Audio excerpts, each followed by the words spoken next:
Iran ने Israel पर दागी 200 से ज्यादा मिसाइल। ईरान बोला नसरल्लाह की शहादत का यह पहला बदला। इजराइल के खिलाफ हमले में हाइपरसोनिक मिसाइल फतह 2 का इस्तेमाल करने की जानकारी मिली। 24,700 किलोमीटर प्रति घंटा तक है इसकी रफ्तार। ईरान ने इजराइल की तरफ दागी 150 से ज्यादा बैलिस्टिक मिसाइल। लंबी दूरी तक मार करने वाले ड्रोन और क्रूज मिसाइल भी दागी गई। ईरान ने इजराइल के एयरपोर्ट को बनाया निशाना। लोद एयरपोर्ट पर आकर गिरे ईरान के रॉकेट। इजरायली एयरबेस को तबाह करने का दावा किया। इजराइल और अमेरिका की ईरान को चेतावनी। कहा इजराइल पर हमला करने के होंगे गंभीर परिणाम। सूत्रों का दावा फ्रांस ने कम कर दिया है राफेल डील की कीमतें। भारत को दिया पहले से बेहतर ऑफर। राष्ट्रीय सुरक्षा सलाहकार डोभाल ने फ्रांस के सशस्त्र बलों के मंत्री से मुलाकात की। द्विपक्षीय रक्षा सहयोग और अंतरिक्ष सहयोग पर चर्चा की। मणिपुर के मुद्दे पर सेना प्रमुख ने कहा मणिपुर में घुसपैठ की तैयारी होने की अफवाह फैलाई गई। लोगों का भरोसा जीतने की हम कोशिश कर रहे हैं। Army chief general Upendra Dwivedi ने कहा एलएसी पर स्थिति स्टेबल है लेकिन सेंसिटिव है। पहले की स्थिति बहाल होने तक हालात तनावपूर्ण रहेंगे। लद्दाख के सांसद मोहम्मद हनीफ ने कहा गिरफ्तार नेताओं को रिहा किया गया। सोनम वांगचुक को हिरासत में रखना गलत है। अनिश्चितकालीन हड़ताल पर पश्चिम बंगाल में जूनियर डॉक्टर्स कोलकाता में निकालेंगे मार्च। सभी वर्ग के लोगों के शामिल होने की अपील की।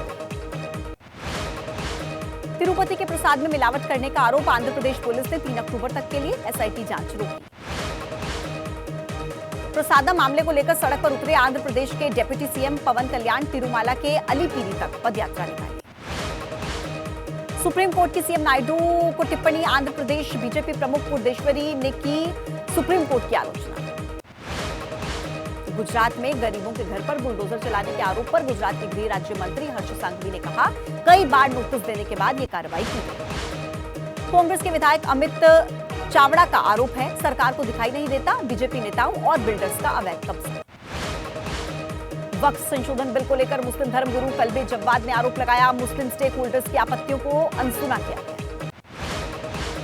दिल्ली की बिगड़ती कानून व्यवस्था पर आतिशी सरकार ने उठाए एलजी पर सवाल। त्योहार के समय पर भीड़ पर पाबंदी को लेकर भी एलजी को घेरा। प्रधानमंत्री नरेंद्र मोदी का झारखंड का दौरा। 83,000 करोड़ रुपए की ज्यादा लागत की योजनाओं को देंगे सौगात। झारखंड के मुख्यमंत्री हेमंत सोरेन ने एक्स पर पोस्ट किया। लिखा ये हमारी मेहनत हमारी जमीन का पैसा है। इसे मांगने की वजह से मुझे बिना वजह जेल में डाल दिया। हरियाणा में आज से 2 जनसभाएं करने वाले हैं रक्षा मंत्री राजनाथ सिंह। यमुनानगर के सधौरा और कुरुक्षेत्र के पेहवा में करेंगे जनसभा। कांग्रेस के अध्यक्ष मल्लिकार्जुन खड़गे हरियाणा में चुनाव प्रचार करेंगे। आज 2 जनसभाओं को संबोधित करेंगे। चरखी दादरी और हिसार जिले में होगी जनसभा।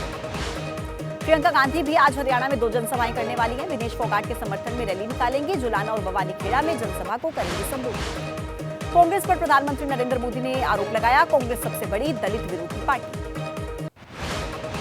राहुल गांधी का आरोप है कांग्रेस 50% से आगे बढ़ाना चाहती है आरक्षण और बीजेपी ऐसा नहीं करना चाहती।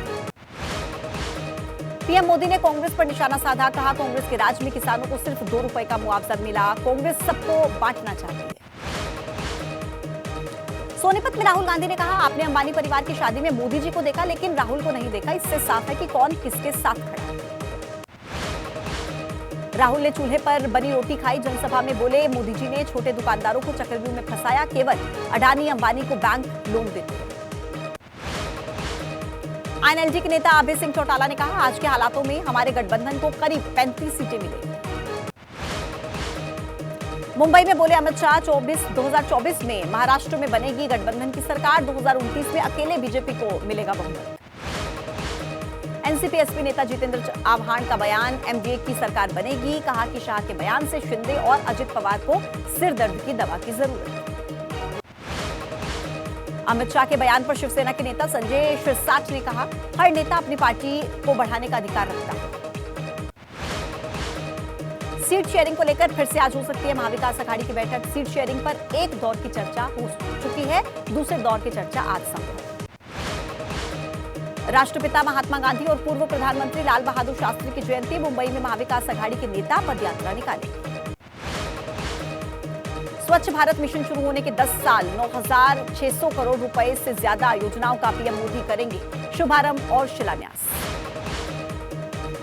आज दार्जिलिंग में चाय बागान के मजदूर करने वाले हैं प्रदर्शन। ममता सरकार से 20% बोनस की मांग कर रहे हैं। पंजाब में पंचायत चुनाव को लेकर दो गुटों के बीच फिरोजपुर में पथराव और फायरिंग। पूर्व विधायक और कांग्रेस के जिला अध्यक्ष कुलबीर सिंह जीरा भी जख्मी। फिरोजपुर के जीरा इलाके में हालात तनावपूर्ण। कांग्रेस नेताओं ने पुलिस पर मिले होने के आरोप लगाए। गैंगरेप के मामले में एसपी नेता मोहित खान का डीएनए मैच नहीं होने का मामला। एसपी नेता अवधेश प्रसाद ने कहा, मुस्लिम के नाम पर बीजेपी करना चाहती है बदनाम। यूपी के डिप्टी सीएम केशव प्रसाद मौर्य ने कहा, उत्तर प्रदेश में जितनी भी घटनाएं हो रही हैं उसकी जड़ है समाजवादी पार्टी। झारखंड में बीजेपी आजसू के बीच सीट शेयरिंग पर पेच फंसा। सूत्रों के मुताबिक एक सीट पर जेडीयू ने भी अपना दावा ठोका है। केंद्रीय मंत्री गिरिराज सिंह का बयान, लव जिहाद को न्याय व्यवस्था ने भी सुयोजित साजिश माना है। सत्ता की चाह में कांग्रेस कर रही है साजिशों का समर्थन। आज जेल से बाहर आया डेरा सच्चा सौदा प्रमुख गुरमीत राम रहीम। 20 दिन की पैरोल पर सहमत था चुनाव आयोग। लखनऊ में शहीद पथ पर युवती के साथ छेड़छाड़। बाइक सवार युवक पर आरोप लगा। लड़की ने पुलिस से की मामले की शिकायत। छत्तीसगढ़ में दुकान के अंदर घुसी तेज रफ्तार स्कूटी। दुकानदार की सूझबूझ के चलते बाल बाल बची महिला की जान। बिहार के सुपौल में गेरा नदी का जलस्तर बढ़ने से आई बाढ़। सड़कों के ऊपर बह रहा है पानी। दरभंगा के किरतपुर में बांध टूटा। सहरसा जिले के कई हिस्सों में बाढ़ आई। लोगों ने लगाया सरकारी मदद न मिलने का आरोप। दरभंगा में उफान पर नदियां। नेपाल से पानी छोड़ने पर नदी किनारे से लगते इलाकों में अलर्ट जारी। लोगों को एहतियात बरतने की सलाह। दरभंगा के बाढ़ प्रभावित क्षेत्र में एयरफोर्स का ऑपरेशन। लोगों के पास पहुंचाई जा रही है खाने पीने की सामग्री। नेपाल से पानी छोड़े जाने के बाद बिहार के दरभंगा में बाढ़ जैसे हालात। सड़कें, रिहायशी इलाके सब पानी में डूबे।